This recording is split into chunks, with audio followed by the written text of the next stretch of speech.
गणपती 10 दिवसच का आणले जातात सामान्यपणे हे तुम्हाला ठाऊक आहे का? तर यामागे एक पुराण कथा असं सांगते की गणेश चतुर्थीच्या दिवसापासून म्हणजे ज्या दिवशी गणपती येतात त्या दिवसापासूनच महाभारत लिहिण्यासाठी सुरुवात झाली.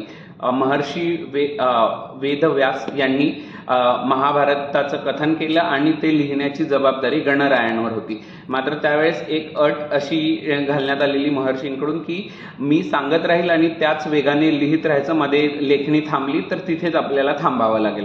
गणरायांनी ही अट मान्य केली आणि संपूर्ण महाभारत लिहून पूर्ण झालं. तो दिवस म्हणजे अनंत चतुर्दशीचा. मात्र त्यावेळेस गणरायांची बॉडी आपल्या भाषेत सांगायचं झालं तर स्टीफ झाली होती, त्यांच्या शरीरावर धूळ वगैरे बसलेली. त्यामुळे गणरायांनी जाऊन नदीमध्ये जाऊन आंघोळ केली.